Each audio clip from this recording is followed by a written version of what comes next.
गुजरात और हिमाचल प्रदेश का चुनाव दिलचस्प मोड़ पर आकर खत्म हुआ। 27 साल की इनकम्बेंसी के बावजूद गुजरात में बीजेपी ने ऐतिहासिक जीत दर्ज की है। क्या कांग्रेस और क्या आप मोदी मैजिक के आगे सब फीके पड़ गए? जनता ने मोदी पर भरोसा जताते हुए एक बार फिर से गुजरात बीजेपी की झोली में डाल दिया। गुजरात में जीत के बाद पीएम मोदी ने दिल्ली में कार्यकर्ताओं को संबोधित किया। उन्होंने कहा कि गुजरात की जीत बीजेपी के काम पर लोगों के भरोसे की जीत है। गुजरात के नतीजों ने सिद्ध किया है कि सामान्य मानवी में विकसित भारत के लिए कितनी प्रबल आकांक्षा है।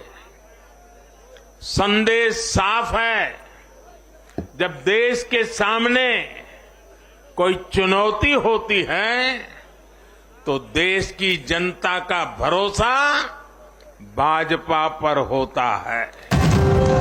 गुजरात में तो कांग्रेस की दाल नहीं गल पाई, लेकिन कांटे की टक्कर के बावजूद हिमाचल में कांग्रेस ने बाजी अपने हाथ में ले ली। हिमाचल में स्थानीय मुद्दे और बीजेपी में विद्रोह ने कांग्रेस को बहुमत दिलवा दिया। कांग्रेस हिमाचल की जीत पर खुश है, लेकिन गुजरात पर मंथन करेगी। जो हारे हैं उसको स्वीकार करेंगे, जो जीते हैं उसको बधाई देंगे, और जो आगे करना है और हम लड़ते रहेंगे। भाई ये डेमोक्रेसी में एक दिन की हार जीत परमानेंट नहीं रहती है। डेमोक्रेसी में हार जीत तो होती है, लेकिन अपने उसूल तो हम नहीं छोड़ने वाले ना। ये तो आइडियोलॉजिकल फाइट है हमारी, इसमें हार जीत तो होती है और हम देखेंगे, फिर उसको सुधारने की कोशिश करेंगे। जहाँ कुछ कमियां हैं उसको भी ठीक करेंगे और लड़ते रहेंगे। गुजरात में आम आदमी पार्टी का उदय हो गया है, लेकिन वो हिमाचल में खाता खोलने में नाकाम रही।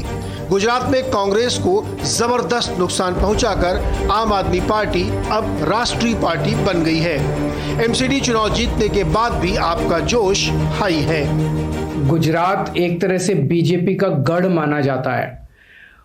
उस किले को भेदने में हम सफल हुए। आप सबके आशीर्वाद से अगली बार किला जीतने में भी सफल होंगे हम सब लोग मिलके।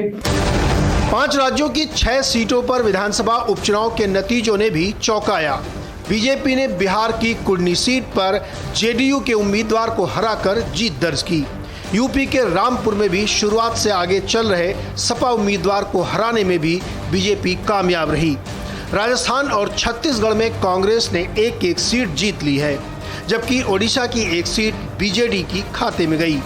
यूपी के खतौली में आरएलडी ने जीत दर्ज की। वहीं मैनपुरी लोकसभा उपचुनाव में सपा की डिंपल यादव ने बाजी मारी।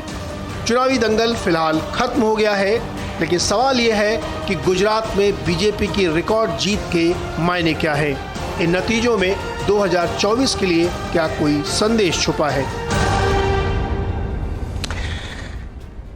तो इन चुनावों के मायने क्या है, इन नतीजों के मायने क्या है? गुजरात की जो ऐतिहासिक जीत है, जहां इतनी ज़बरदस्त सीटें, 50% से ज़्यादा मत अगर एक पार्टी को मिलते हैं तो उसको कैसे डिकोड करना चाहिए, कैसे समझना चाहिए?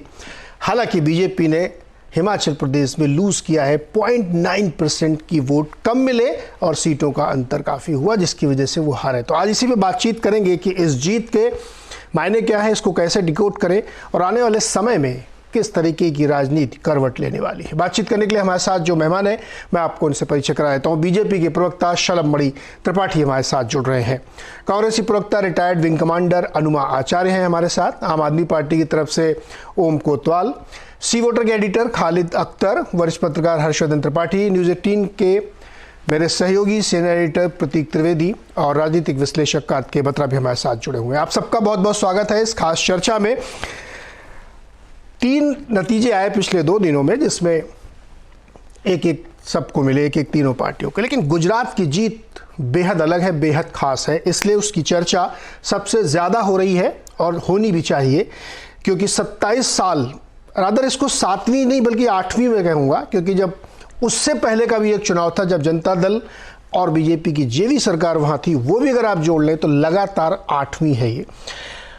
उसमें भी अगर आप इतने बड़े मतों से जीत के आए तो कहानी में एक डिफरेंट चीज़ देखने को मिलती है कि ऐसा क्यों है।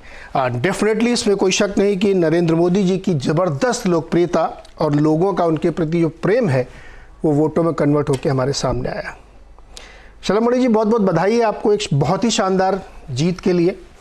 लेकिन हिमाचल में आप चूक गए, थोड़ा सा एक मत प्रतिशत कम रहा, इसकी वजह से सीटें आपकी गिरी।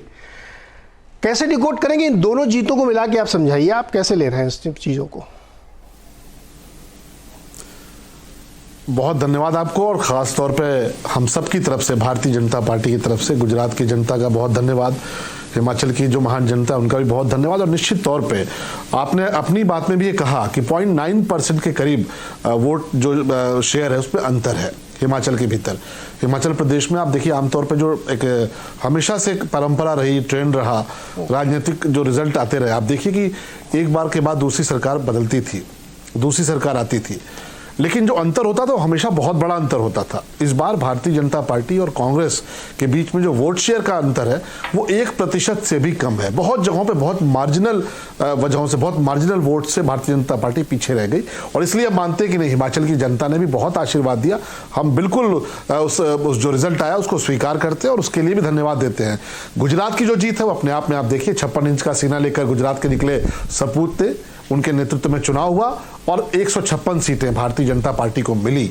बहुत सारे पॉलिटिकल पंडित, बहुत सारे जो एक्सपर्ट्स हैं वो बहुत सारे अनुमान लगा रहे थे कि 27 साल की सरकार है, 27 साल की सरकार के बाद एक एंटी इनकम्बेंसी खड़ी होती है। लेकिन प्रधानमंत्री जी का जो जुड़ाव है, प्रधानमंत्री जी ने जो गुजरात के लिए किया है, राष्ट्र के प्रति जो उनका समर्पण है, वो एक बहुत बड़ा कारण है। और हम सबको विश्वास था कि नहीं, बहुत बड़े अंतर से हम चुनाव जीतेंगे। और यही कारण है कि जब भारतीय जनता पार्टी के नेतृत्व ने 150 सीटों का जब लक्ष्य दिया तो बहुत सारे मीडिया के साथी मजाक में पूछते थे कि 150 तो दे दिया, आएगी कितनी, जीतेंगे कैसे? कुछ लोग दिल्ली से भी आए थे उधम मचाते हुए, उनको भी गुजरात की जनता ने जवाब दिया। और कांग्रेस ने जो आपत्तिजनक भाषा का प्रयोग किया प्रधानमंत्री जी के लिए, जो बहुत ही अभद्र भाषा का प्रयोग किया, मुझे लगता है गुजरात की जो महान जनता है वो अपने बेटे की तरह, अपने भाई की तरह प्रधानमंत्री जी को मानती है। गुजरात की जनता ने इस अभद्र भाषा की, जो कांग्रेस की भाषा थी, उसको दिल पर लिया, और उसका परिणाम यह आया कि कांग्रेस का जो रिकॉर्ड था वह भी टूटा। 33 सीटों का रिकॉर्ड था, सबसे पुअर रिकॉर्ड जो रहा है कांग्रेस का। आज आप देखिए 17 सीटों पर कांग्रेस सिमट कर आ गई है। ये बहुत बड़ा जनादेश है, हम इस जनादेश का हृदय से सम्मान करते हैं, और जो जनता ने जो भी नतीजे दिए हैं गुजरात में भी चाहे हिमाचल में भी, उसका सम्मान, और हमें विश्वास है कि आगे हमें और अच्छा अवसर मिलेगा। हम इसी तरीके से देश की सेवा करते रहेंगे। प्रधानमंत्री जी का आपने संबोधन सुना, बहुत बड़ा दिल उन्होंने दिखाया। SC/ST सीटों पर भारतीय जनता पार्टी का परचम लहरा है, जो जनजातीय समाज के लोग हैं उनका भी समर्थन मिला है। राष्ट्रपति के तौर पर द्रौपदी मुर्मू जी को जो भारतीय जनता पार्टी ने एक जनजातीय परिवार से आने वाली बहन को राष्ट्रपति बनाया, यह भी लोगों के जहन में था। माताओं बहनों का आशीर्वाद मिला, सभी का आशीर्वाद मिला है, और यह जनादेश निश्चित तौर पर हमारे लिए हमारा हौसला बढ़ाने वाला जनादेश है। हम और बेहतर काम करने की कोशिश करेंगे। एक सवाल और शलभ आपसे,